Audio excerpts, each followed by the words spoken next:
చదువుకున్నాను. తర్వాత రెసిడెన్షియల్లో సీట్ రావడం వల్ల నాగార్జున సాగర్లో చదువుకున్నాను.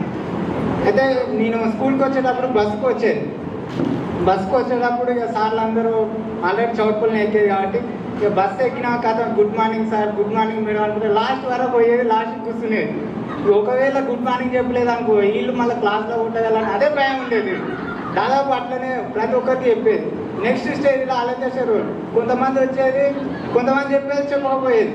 ఇక అట్లానే సార్ వాళ్ళు ఏంటి ఇక ఎందుకు చెప్తున్నారు రోజు అనేది పద్మారెడ్డి సారు వీళ్ళందరూ ప్రతిరోజు వస్తూనే ఉన్నాము. ఇక ఈ గుడ్ మార్నింగ్ ఏం చెప్పకంటే అయినా సరే నేను చెప్పుకుంటూ పోయేది.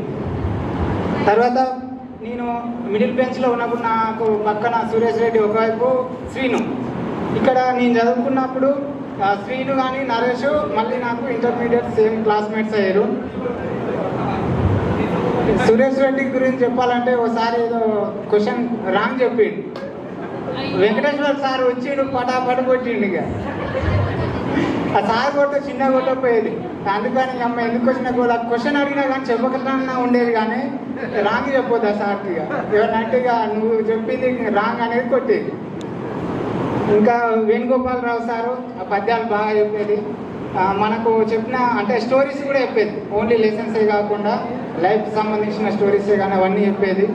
తర్వాత మ్యాథ్స్కి వచ్చేసరికి నరసింహ సార్ మ్యాథ్స్ చెప్పేది, కానీ మ్యాథ్స్ ఏం అర్థం కాకపోయి లాస్ట్కి మాత్రం LHS RHS ఇది మాత్రం రాసి వచ్చేదాడు స్కూల్లో. ఇక్కడ చిన్నప్పటి నుంచి నాకు మ్యాథ్స్లో కొంచెం వెనుకబాటుగానే ఉండేది. ఇక్కడ వచ్చినప్పుడు కూడా అదే పరిస్థితి వచ్చింది.